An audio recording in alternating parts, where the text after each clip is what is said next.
A prática de atividades físicas na infância vai além da estética. Ela ajuda na prevenção de uma série de problemas de saúde e ainda é fundamental para o crescimento e desenvolvimento motor dos pequenos. Por isso é importante que os pais atentem para isso. Aqui comigo no estúdio está o pediatra e presidente da Sociedade Alagoana de Pediatria, Dom Lorival Júnior, que vai falar sobre esse assunto. Agora, é preciso estabelecer que é considerado infância, que é considerado exercício físico, até mesmo para a gente estabelecer essas metas e marcos, né? Claro, é uma alegria poder contribuir para a sociedade com informações tão pertinentes de um tema que hoje ele vem muito atrelado até a algo que é mais importante ainda, que é o combate à obesidade. Então, de fato, existem atividades que são preconizadas a depender da faixa etária, mas em regra geral, a ordem é estimular fisicamente a todas as idades, desde 0 até 19 anos, que aí vai passando pelo período da primeira infância, do adolescente até a idade adulta, mover-se, sair do sofá, sair das atividades que não provocam estímulo físico, devem ser extremamente combatidas. E principalmente porque os tempos mudaram. As brincadeiras de rua já não mais existem em muitas localidades, né? Pelo menos no perímetro urbano, isso é praticamente impossível pela impermeabilização do solo, a arquitetura, o trânsito, a violência, e isso impede praticamente das crianças se moverem, a não ser na atividade escolar, no balé, na escolinha. O tempo mudou, né? Exatamente. As atividades ao ar livre estão sendo cada vez menos praticadas exatamente por esses fatores todos que você colocou aí, além da violência urbana. Então, o que a gente no passado tinha uma ampla possibilidade, eu lembro que eu na infância ia ao colégio, eram quilômetros andando. Hoje os filhos não podem, a 2 quadras do colégio, se locomoverem pela violência. Que inclusive é uma das orientações que a Sociedade Brasileira de Pediatria recomenda, é que quando há segurança nessa caminhada, oriente os filhos aí de bicicleta ou a pé, de casa para a escola. Mas face ao que a gente vive atualmente, as coisas tornam-se bem mais difíceis. E o pior é que agora os ataques estão acontecendo dentro da escola, né? Verdade. Se não é um aluno que surtou, é um vigia que tocou fogo, é uma bala perdida, enfim, está um caos, né? É urgente que haja uma reestruturação e significância aí das mentes de alunos, professores e cuidadores, para que a gente possa enfrentar esse mal tão grande que eu acho que vem oriundo aí de depressão, de transtornos realmente emocionais graves e que tem vitimizado tanta gente, né, de forma assim tão cruel.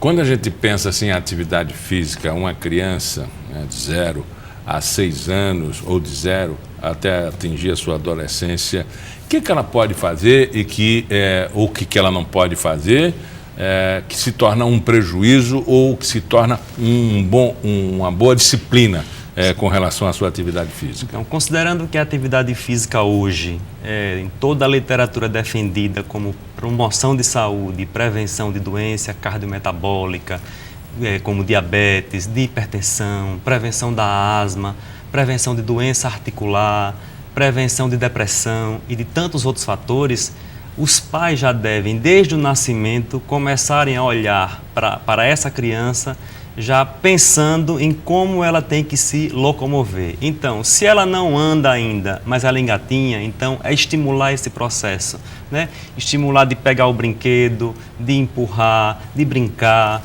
movimentar-se. Na hora que ela começa a caminhar, e aí vem o estímulo a que ela faça, que aí seria basicamente a partir dos 2 anos de vida, né? De forma geral, estimular que essa criança tenha pelo menos 1h30 de atividades que a gente chama de não estruturada, que é essa de correr, de brincar, de se esconder, de se movimentar ali naquele ambiente em que ela vive. Quando ela já tem, a partir de 3 anos, entre 3 e 5 anos, e aí essa regra começa a se estender, você começa a estimular que ela tenha a prática de atividades estruturadas. Aí vem a história dos esportes, né? Não que as não estruturadas vão parar, porque andar de bicicleta, correr, jogar bola, isso tudo é extremamente importante e é considerada dentro do tempo que ela precisa ter, que seria cerca de 1h30 por dia. que você pode dividir isso entre os horários aí para que fique saudável para todo mundo. Então, entrar em esporte, a partir de 3 anos você já recomenda, e a partir de 5, 6 anos as atividades elas começam a ser sugeridas como de intensidade moderada a vigorosa. E aí a orientação é que esse adolescente, essa criança, ela pelo menos 1 hora por dia, tá? Durante todos os dias, e uma atividade mais intensa. Quais são as atividades mais intensas? Que ela sinta que o coração acelera, né? Que ela se sente mais gasto energético, e aí pelo menos 3 dias por semana. E a gente tem dados assim muito preocupantes em relação a isso. A última pesquisa no Brasil, que avalia o risco cardiovascular em adolescente, que é o ERICA, de 2015, ele mostrou que mais de 60% dos adolescentes acima de 13 anos, eles não praticam atividade física de forma recomendada. Isso é um percentual maior do sexo feminino. Então, cerca de 70% das nossas adolescentes não estão praticando atividade física como recomendado. E quando vai para a prática, é uma preocupação estética, não é? Sim. Sim, infelizmente a gente não se deu conta ainda, ou a maioria não se deu conta, que a atividade física ela realmente promove e previne doenças crônicas. Então, pegando o gancho da obesidade, a gente tem claramente hoje que o adulto obeso foi a criança obesa. O diabético descompensado, o hipertenso, aqueles cardiopatas, eles frequentemente foram crianças que não praticaram atividade física. Então, muitas vezes você não pode evitar ser acometido pela diabetes, por exemplo, porque é uma doença autoimune, mas você pode ter um controle melhor dela, ou até ser acometido num período mais tardio, porque você realmente teve o cuidado, né, de promover sua saúde de forma mais adequada. Mas não chegar ao exagero, né? Em algumas redes sociais, especialmente no YouTube, e muita gente que utiliza blogs, utilizam exemplos de crianças que se exercitam desde a infância e que têm o seu corpo perfeito, barriga sarada. Quais são as consequências dessa precocidade de exercícios? O que acontece são os extremos, né? O bom senso vai sempre permear as nossas atitudes, enquanto pais, educadores, enfim, pediatras. As atividades extremamente vigorosas, de alto impacto, têm um percurso ou têm um resultado desfavorável em relação ao que se é recomendado, né?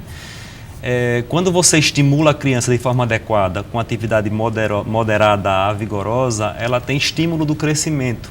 Mas quando você o faz de forma com muito impacto, com muita força e com muita intensidade, ela tem o efeito inverso, né? Ela começa a mexer nos hormônios que estão ligados ao crescimento e desenvolvimento. E aí vai depender de cada indivíduo a repercussão que ele vai ter. Porém, nunca o excesso vai ser recomendado. A orientação é uma prática de atividade física entre 1 e 1h30, tá? De intensidade média a vigorosa. Mais do que isso, a gente tende a ter problemas em relação aos benefícios. Muito se fala que o jovem que não pratica exercício tem uma tendência muito grande a ser obeso, a ter os problemas decorrentes, inclusive da genética, né? A família toda de diabéticos, família toda de pressão alta, e às vezes na contramão a prática do exercício quebra com esse tabu, vamos dizer assim, quebra com esse raciocínio, com essa lógica da família. Isso é por conta do exercício físico? Isso é cientificamente comprovado? Sim, a gente tem andado na contramão disso em relação aos estímulos que a gente tem hoje de mídias, internets e aparelhos eletrônicos, etc. Então, só aproveitando para que colocar que a Sociedade Brasileira de Pediatria recomenda um tempo de tela a partir de 2 anos, porque até 2 anos não se recomenda o uso de nenhum tipo de tela, de 1 ou no máximo 2 horas. Exatamente para que a criança ou adolescente ela tenha a oportunidade de ter atividades lúdicas sem estar parado. E existem muitos estudos já comprovadamente na literatura de que a atividade física ela diminui sensivelmente as doenças cardiovasculares e todas as demais que eu já falei aqui. Melhora a mineralização óssea, crescimento muscular, melhora o humor, melhora a socialização, diminui os quadros de depressão. São inúmeros os fatores que melhoram a vida do adolescente, da criança e até do adulto como um todo com a prática de atividade física. E não muito bem observado e também sem um acompanhamento devido, se agravam também problemas como tensões musculares, problemas ósseos, enfim, é necessário que esteja no tempo certo, com o período correto. Isso. E acompanhado, né? Exatamente. Praticamente não existe contraindicação de atividade física na grande maioria das crianças. Aquelas crianças que têm alguma patologia mais expressiva, que a gente chama de são os doentes crônicos, esses devem ser referenciados para um especialista. Por exemplo, eu tenho uma criança que tem uma cardiopatia grave, que piora ao esforço, né, a doença. Então, essa criança ela deve ser estimulada a fazer alguma prática, mas de leve intensidade, e deve seguir com um cardiologista, que aí sim pode liberar ou restringir totalmente a atividade. Mas isso é um percentual muito pequeno. Pacientes que têm asma, por exemplo, existe muito essa coisa, né, de paciente que tem asma, que é o cansaço, né, não pratica atividade física. Isso é errado. Aquela criança que ao fazer um esforço físico, ela piora o cansaço, ela começa a cansar, essa deve fazer um teste que a gente chama de broncoprovocação, deve ser avaliada por um especialista e aí assim definir o tipo de atividade que ele pode ou não poderá fazer. Então, em linhas gerais, a criança não precisa ir para um cardiologista, por exemplo, para ser liberada para uma atividade física, né? Todos são saudáveis até que se prove o contrário. Na hora que aquela atividade, de alguma forma, estiver alterando fisicamente, emocionalmente aquela criança, aí o pediatra tem plenas condições de avaliar e referenciar aquela criança para um especialista, se assim for necessário. E existe uma idade certa de se começar a prática do exercício frequente, de alto impacto, ou até mesmo de um esporte que lhe exija, assim, um esforço maior? Então, a partir de 6 anos, a criança está liberada para fazer atividades físicas estruturadas, que são esportes, lutas, né, natação, ou até a partir de 3 anos, só que no tempo e intensidade adequadas para cada faixa etária. A gente não vai pensar num atleta de alto rendimento, por exemplo, que aí vai ser esses atletas, mesmo adolescentes e adultos, é um outro tipo de treinamento e um outro tipo de acompanhamento e que deve ser seguido com exames de imagem, com exames de laboratório, mas via de regra, a partir de 3 anos, a criança já pode participar de esportes de uma forma geral. Então não precisa se preocupar com as maratoninhas kids, né? De 100, não, 150 de forma alguma. metros. É muito importante. Olha, conversamos com o João Lourival Júnior, ele é pediatra, intensivista e presidente da Sociedade Alagoana de Pediatria. Muito obrigado pela entrevista. Agradeço, um abraço. E o Pauta Especial fica por aqui. Voltamos no nosso próximo encontro, sempre às 11h30 da manhã. Reprise às 4h30 da tarde. Até lá.